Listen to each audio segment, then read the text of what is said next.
So thank you so much for being with us today. If you would like to introduce yourself and to tell us more how you moved this transition from academia to the real world.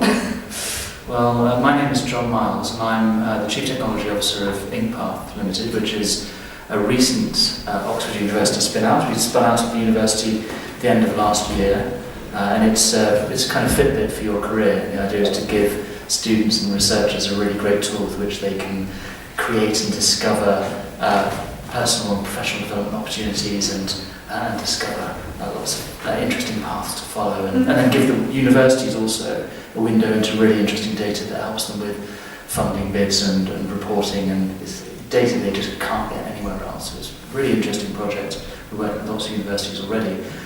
And I came to my originary point, I suppose, you could say, was I wrote my PhD on the Shakespeare First Folio at Royal Holloway, and I was a research fellow after that, and loved what I was doing. I was doing lots of teaching and research, and I also started doing a bit of writing skills teaching of all things, and that got me kind of interested in the whole skills agenda, and somehow, I'm not quite sure how, I ended up managing the skills programme for Royal Holloway across their doctoral and postdoctoral researchers, and that led to a jump to Oxford, managing the training programme in the humanities for doctoral, postdoctoral and some master's students, which is a fabulous role, and I got to work with people like you, doing really interesting projects and helping to grow that sense of proactivity and or enhance it, because they've got it already.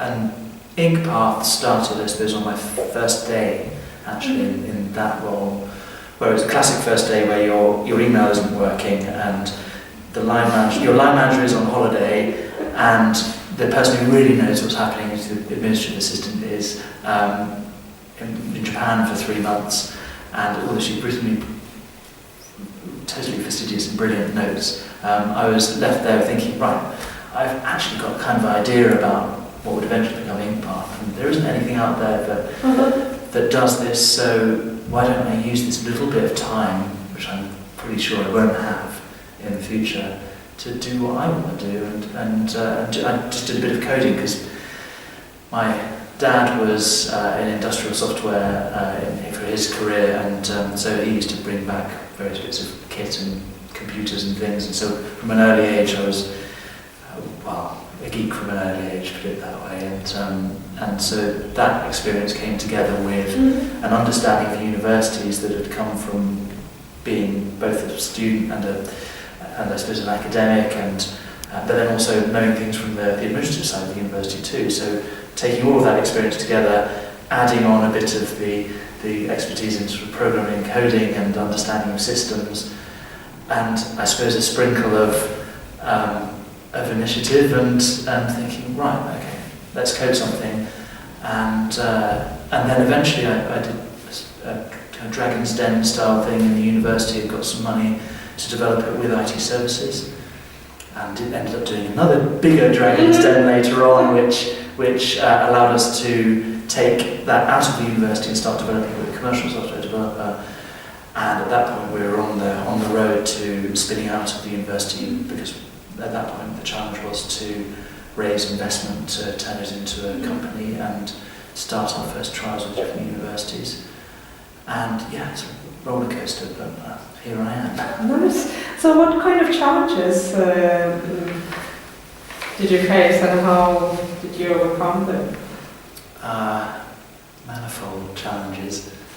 I think time is a key one, because I was developing Inkpath as a company while I had a full-time job, and actually I had a research associate position at Wadham as well. More than full-time. Yeah, so my Shakespearean existence was continuing in some form there. Oh, and we had he was a 2-year-old at that point, and then had another little boy come along as well. So life was the challenge was eking out time and prioritising things and making sure that I was still, because I was still, I really wanted to not just do a good job in my main job. I wanted to do a really good job, and because I knew that if I did a really good job, it would have an impact on potentially a large number of researchers and make their lives and their prospects and their enjoyment of their time at Oxford better. So to not take your eye off the ball of what the priority is at any one moment, but also be developing the next thing,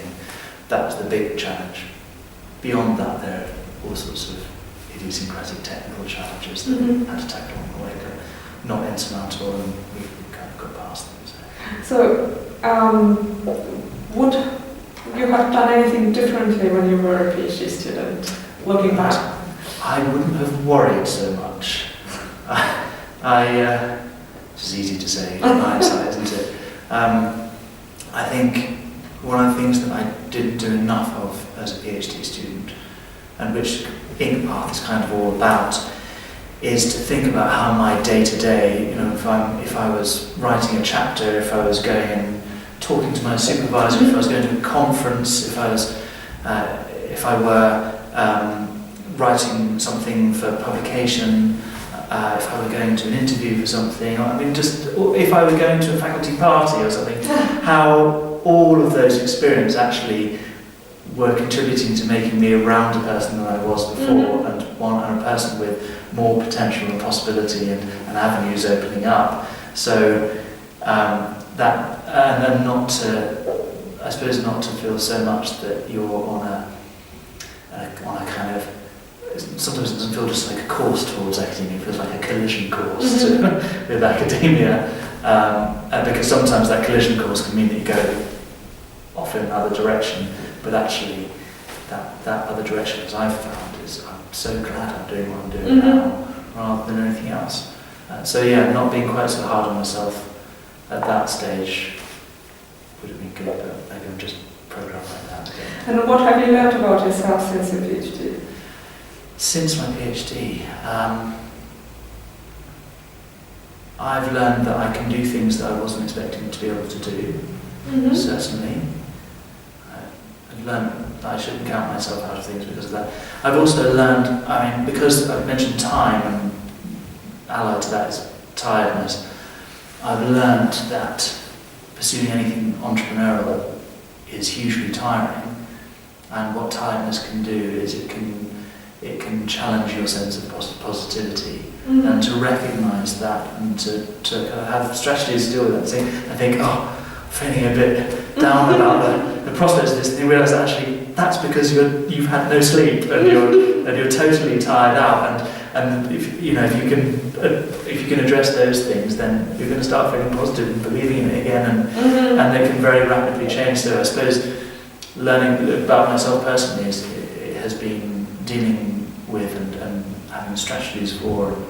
Sounds like I'm more organised than I am, but at least just recognising how things can be so much like this, but they're going up like this, and not down like that.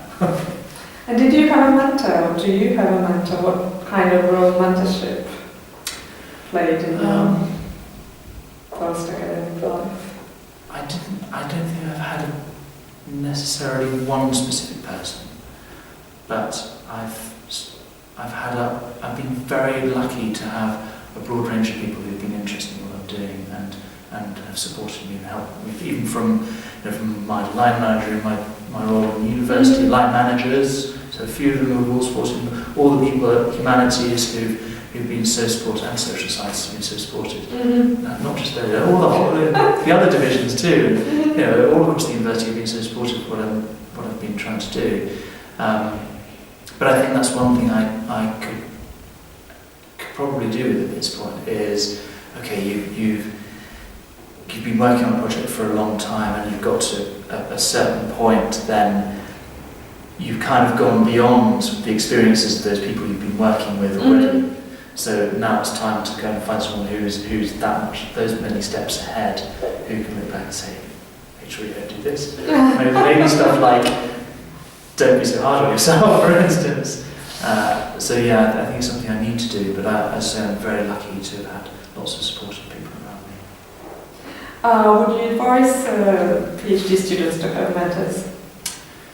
Yes.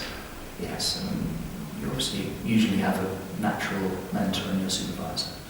And I'm lucky to have had a PhD supervisor who was awesome, who was absolutely brilliant. But And mentors more when making transition. I think that's something where finding someone who has experienced that, and sometimes the pains and pleasures of it is very important. Talking to someone who might be completely outside of that academic context.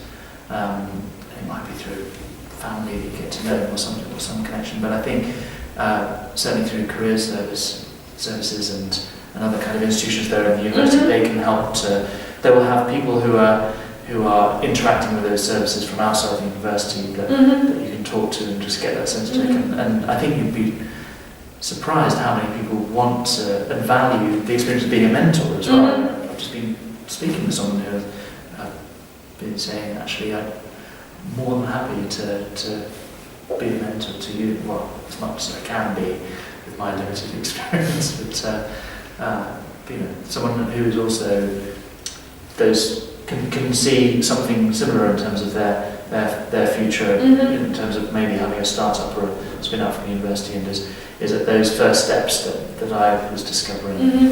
So yeah. Well, thank you so much. Anything else you would like to say to our researchers?